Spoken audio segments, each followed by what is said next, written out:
เสียทีต่อจากไปนี้เฮาสิกลายเป็นคนใหม่จังสั้นละเสียวบ่มาจังแม่นถือใจอยากกินอันใดมื้อนี้เฮาเลี้ยงเสียวเลย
สุขเสมอมันเสมอมันคือเก่าฮอดเวลานาทีแล้วก็มานั่งดมเจ้าดังเช่นเคยสบายดีพ่อแม่พี่น้องชาวแขวงพงศาลีทุกท่านต้อนรับท่านเข้าสู่บรรยากาศรายการเสียงเพลงและข่าวบริการหับหน้าที่ดำเนินรายการโดยสินนิลาพบกันเป็นประจำทุกวันจันทร์วันพุธและวันศุกร์ของทุกอาทิตย์ซึ่งรายการนี้ก็เป็นรายการหนึ่งที่ว่านำเอาความมวลความซื่นทางด้านเสียงคับเสียงลำท้องถิ่นหรือว่าเสียงเพลงมาฝากมาตอนให้กับพ่อแม่พี่น้องได้เบิกบานมวลซื่นไปนำเนาะมีรายการที่หักเพลงพบกันในนี้อากาศก็รู้สึกว่ามีการเปลี่ยนแปลงอยู่ตลอดเวลาซึ่งระยะนี้ก็ก้าวเข้าสู่ระยะฤดูฝนแล้วเนาะก็เป็นระยะหนึ่งที่ว่าพ่อแม่พี่น้องชาวนาชาวเกษตรกรของพวกเฮา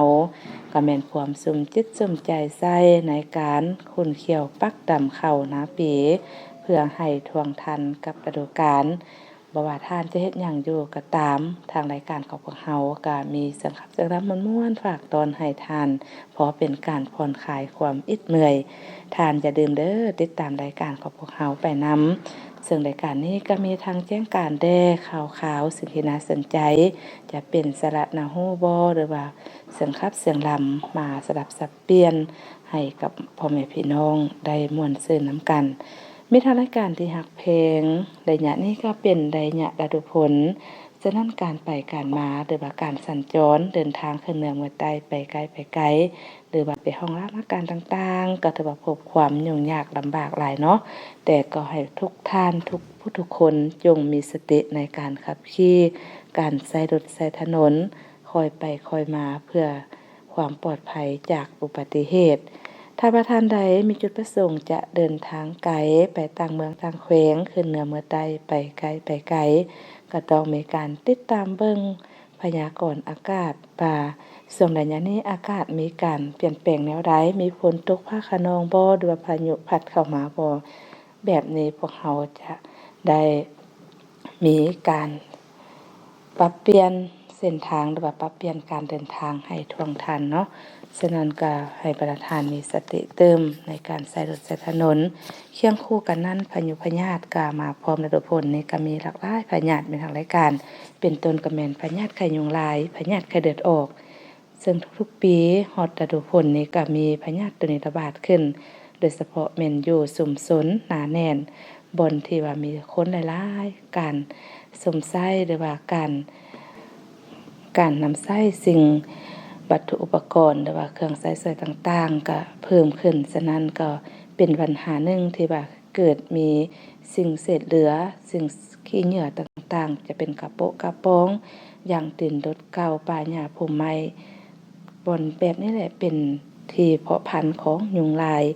ฉะนั้นยุงลายนี่ก็ถือว่ามักอยู่บนที่มีน้ำอ่างน้ำขังบนเปื้อบนเปื้อนก็ขอความร่วมมือนำทุกท่านจงพร้อมกันเป็นเจ้าการเติมในการทำลายแหล่งเพาะพันธุ์ของยุงลายแต่หัวที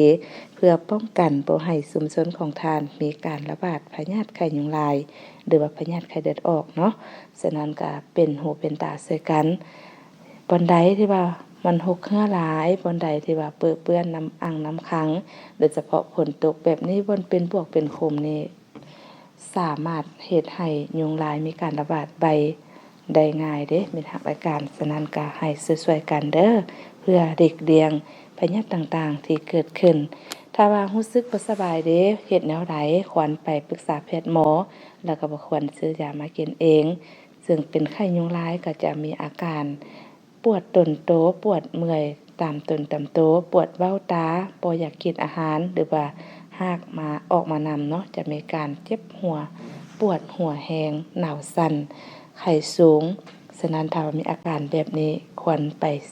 พบแพทย์หมอหรือว่าไปห้องหมอหรือไปศึกษาใกล้บรรทานเพื่อจะได้กวดและกินยาตามแพทย์แนะนำจึงจะหายดีเนาะเอาล่ะบ่เว้าหลายใหญ่ห่างเพื่อเป็นการผ่อนคลายความอิดเมื่อยนั้นก็จะนำพาท่านไปเบิกบานม่วนซื่นกับเสียงเพลงม่วนๆจาก1ผลงานเพลงกันสากลเด้อแล้วจึงกลับเข้ามาโอมาลมกันเติมเนาะในระยะสุดท้าย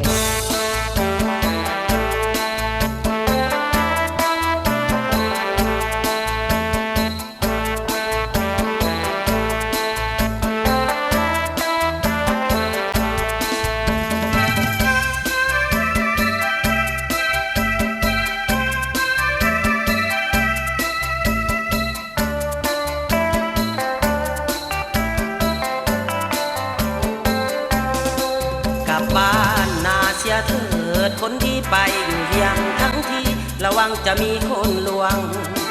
น้องอย่าใจดำจงฟังคำพุ่มพวงน้องอย่าใจดำจงฟังคำพุ่มพวงน้องไปอยู่เมืองหลวงไอ้ยังเป็นห่วงทุกวันอยากจะไปสอกหาน้องเอ๋ยแต่อ้ายบอกเคยเห็นมาก่อนเลยเวียงจันทน์น้องเป็นผู้หญิงบอกวันสิ่งสามัญน้องเป็นผู้หญิงบอกวันสิ่งสามัญหากเป็นสายสกัดไอ้บ่ได้วันตามใจ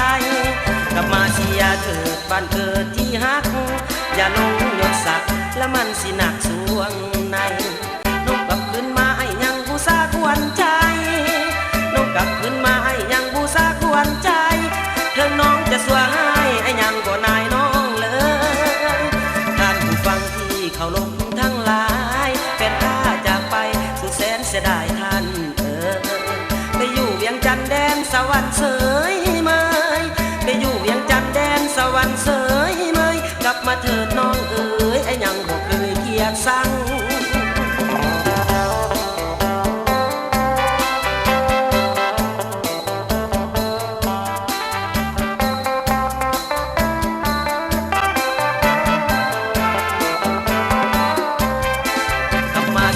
เถิดบ้านเกิดที่ฮักอย่าลงยศศักดิ์และมันสิหนักสวงในต้องกลับคืนมาให้ยังผู้สาควรใจต้องกลับคืนมาให้ยังผู้สาควรใจถึงน้องจะสวยหายไอ้ยังบ่นายน้องเลยท่านผู้ฟังที่เขาลงทั้งหลายแฟนข้าจากไปสุดแสนเสียดายท่านไปอยู่เวียงจันทน์แดนสวรรค์เสยเมยไปอยู่เวียงจันทน์แดนสวรรค์เสยเมยกลับมาเถิดน้องเอ๋ยไอ้ยังบ่เคยเกียดสาง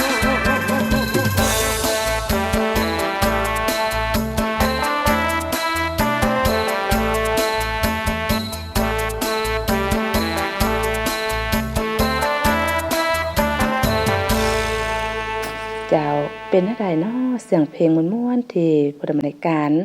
นำมาฝากมาต้อนให้กับบรรดาทานก็ได้จบลงแล้วมิทางรายการที่หักเพลงในยะนี้ก็คือกับผู้ดำเนินการนำเสนอผ่านไปเป็นได้ยะฤดูฝนเป็นได้ยะพ่อแม่พี่น้องชาวนาชาวเกษตรกรของพวกเฮา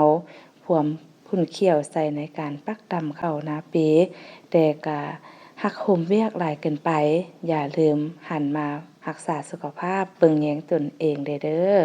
ถ้าว่าพวกเฮามีสุขภาพร่างกายที่แข็งแรงบ่ว่าทานจะประกอบส่วนเบียกงานหรือว่าสร้างเศรษฐกิจครอบครัวน้อยหรือหลายก็ก้าวไปสู่ผลสำเร็จได้อย่างแน่นอนแต่ระหว่างทางนี่พาวนำเบียกนำงานหักโหมเบียกอยากให้เบียกนั้นแล้วหรือว่าทวงทันกับเวลาที่พวกเฮานัดหมายไว้จนลืมบ่เบิ่งแยงตนเองแบบใดจนบ่มีเวลาพักผ่อนฉะนั้นควรหักตนเองเบิ่งแยงตนเองประกอบเบียกงานหรือว่าอาชีพที่ทานปฏิบัติอยู่ฉะนั้นมื้อนี้ก็จะมาให้ทานรู้เกี่ยวกับ6ประโยชน์ของการเล่นเพราะว่าการเล่นนี้ก็มีประโยชน์หลายอย่างเด้นอกจากที่ว่าจะปรับปรุงสุขภาพดีเชื่อหรือบ่ว่าการเล่นนั้นเป็นวิธีสุดยอดของการยกระดับสุขภาพทางร่างกายจากการวิจัยหลายทานกาถือว่าการเล่นนี้จะช่วยเพิ่มระดับของไขมันได้ดี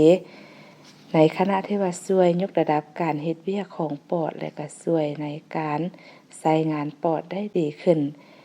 ทั้งยังเพิ่มระดับของภูมิคุ้มกันแล้วก็ลดความเสี่ยงในการเกิดริ่มเลือดได้ดีด้วยเนาะแล้วก็2นี่ป้องกันพยาธิแนวใดจึงว่าป้องกันพยาธิมาฟังนำกันเบิ่งการแดนนี่สามารถป้องกันพยาธิได้แนวใดแล้วก็สำหรับผู้หญิงหรือว่าเพศหญิงนี่นะการแดนช่วยลดความเสี่ยงในการเป็นพยาธิมะเร็งเต้านมแล้วก็ลดความเสี่ยงในการเป็นพยาธิหลอดเลือดสมองตีบท่านหมอหลายคนแนะนำให้ผู้เป็นพยาธิเบาหวานไดยะทำอิฐให้ออกกำลังกายโดยการเล่นและก็รวมถึงยังเหมาะสมกับผู้ที่แบบเป็นพยาธิความดันเลือดสูงพยาธิกระดูกพรุนและยังช่วยป้องกันความเสี่ยงในการเป็นพยาธิหัวใจได้ซึ่งการเล่นนี้จะช่วยให้หลอดเลือดแดงที่ว่ามีความยืดหยุ่นขึ้นเสริมสร้างความแข็งแรงของหัวใจลดโอกาสที่จะมีอาการหัวใจวายมันนี่ก็ช่วยลดน้ำหนักตัวนี้ก็จะเหมาะกับหลายท่านเนาะเพราะว่าคนหนึ่งที่ว่ามีน้ำหนักหลายเกินตัวก็จะแน่นอนพยาธิก็จะเพิ่มขึ้นบ่ว่าจะเป็นความดันเบาหวานไขมันต่างๆก็รุมล้อมมาแหละตัวนี้หั่นฉะนั้นพวกเราต้องหันมาออกกำลังกายโดยการหัดกายวอร์หรือว่าแล่นตัวนี้การแล่นนี่ก็เป็นการออกกำลังกายที่ว่าช่วยให้ทานลดน้ำหนักหรือว่ารักษาน้ำหนักไว้ได้คงที่ซึ่งการแล่นนี่จะช่วยเผาผลาญพลังงานได้อย่างมีประสิทธิภาพเป็นอันดับ2เมื่อเทียบกันเป็นพลังต่อนาทีซึ่งเป็นรองแต่การเล่นสกีเท่านั้นนี่ก็คือเพิ่มความมั่นใจในใดมาฟังนำกันเพราะว่าการเล่นนี่บ่เพียงแต่ให้ประโยชน์ต่อร่างกายเท่านั้นแต่ก็ยังช่วยกระตุ้นความมั่นใจและความนับถือตัวเองขึ้นมาได้ด้วยการตั้งเป้าหมายอย่างมีวินัยและก็มุ่งมั่นในการเล่นจะช่วยให้รู้สึกมีความสุขหลายขึ้นตามไปด้วยตัวที่5ก็คือบรรเทาความเครียดนี่เป็นสาเหตุหนึ่งของปัญหาสุขภาพและปัญหาทางด้านอารมณ์นอกจากนี้ก็ยังลดความอยากอาหารและคุณภาพของการนอนหลับก็ลดลงไปนำเมื่อเล่นจะมีการบังคับให้ร่างกายใช้พลังงานฮอร์โมนส่วนเกินซึ่งช่วยลดอาการเจ็บหัวจากความเครียดได้ตัวที่6ก็คือกำจัดภาวะซึมเศร้าเมื่อทานรู้สึกหดหู่สิ่งสุดท้ายที่ทานต้องเฮ็ดก็คือลุกขึ้นแล้วออกไปเล่นแต่จะพบว่าหลังจากใช้เวลาเล่นเพียงบ่เท่าใดนาทีสมองก็จะปลดปล่อยฮอร์โมนซึ่งช่วยยกระดับอารมณ์ดีขึ้นเจ้ามีทางรายการคือประมาณการนำเสนอผ่านไป6ประโยชน์ของการเล่นนี่ก็ถือว่าช่วยให้เฮ็ดให้พวกเรามีสุขภาพร่างกายดีแล้วก็เฮ็ดให้อารมณ์ดีสมองปลอดโปร่งฉะนั้นถ้าว่าทานใดหักตกอยู่ในภาวะใดบ่ว่าจะเป็นซึมเศร้าบ่หรือว่ามีความเครียดทานลองมาเบิ่งมาปฏิบัติเบิ่งว่า การแล่นนี่จะช่วยทานได้หรือว่าบรรเทาได้ส่ำใดส่ำหนึ่งก็ถือว่าเฮ็ดให้ทานมีอารมณ์ดีแล้วก็สุขภาพร่างกายที่แข็งแรงเนาะเจ้ามาเบิ่งเวลานาทีจากทางรายการของพวกเฮาก็รู้สึกว่าไล่ลังโคสุกมาแล้วฉะนั้นเวลาที่เหลืออยู่ก็จะให้ทานไปม่วนซื่นกับเสียงเพลงหนึ่งเติมเวลาพร้อมกับเสียงเพลงจบลงผู้ดำเนินรายการและทีมงานลาทานผู้ฟังไปก่อนพบกันได้ใหม่ในมื้อหน้าโมงเก่าแบบนี้สำหรับมื้อนี้ลาทานไปก่อนเด้อสบายดี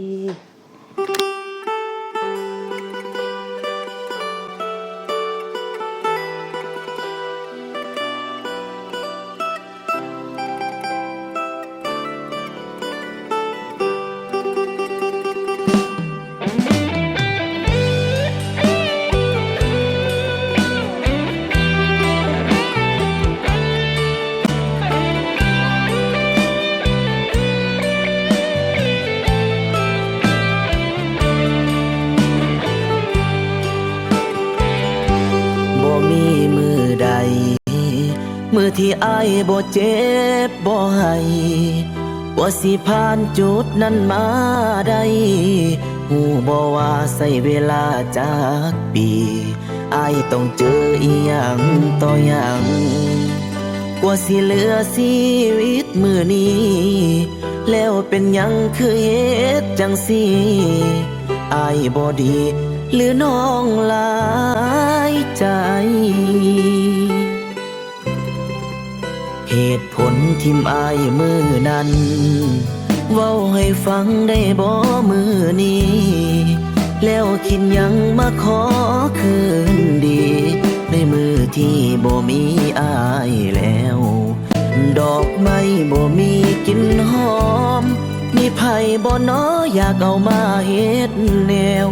คือกันกับแก้วมันแตกแล้วซ่อมจังใดก็บ่คือเก่ากำลังสิลืมโทรมาหาอาย10 สายบ่คำเจ็บแผลเก่าที่เจ้าเคยท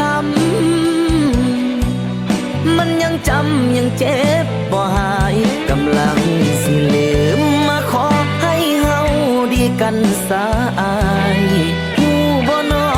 อายเจ็บเกือบตายสิมาหักกันไหมคงบ่ได้อายเจ็บพอแล้วก็ยังหักอยู่แต่บ่ฮู้สิเริ่มจังใดคนหมดค่าก็มีหัวใจสิเริ่มใหม่ก็ยานเป็นคือเก่าบอกหัวใจเจ้าของทุกวันห้ามคิดฮอดคนสัวคือเจ้าจากนี้เรื่องระหว่างเฮาให้เศร้าซาอย่าพ้อกันอีกเลย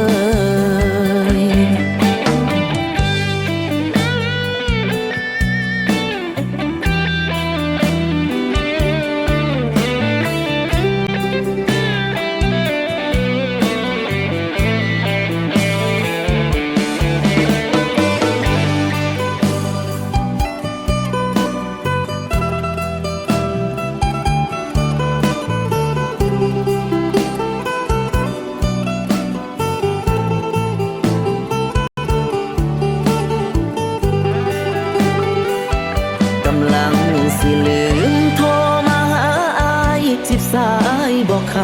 ำเจ็บแผลเก่าที่เจ้าเคยท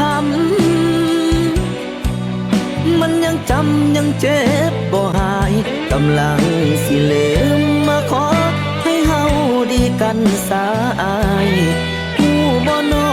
อายเจ็บเกือบตายสิมาหักกันไหมคงบ่ได้อายเจ็บพอแล้วกำลังสิลืมโทรมาหาอาย10 สายบ่คำเจ็บแผลเก่าที่เจ้าเคยทำมันยังจำยังเจ็บบ่หายกำลังสิลืมมาขอให้เฮาดีกันสา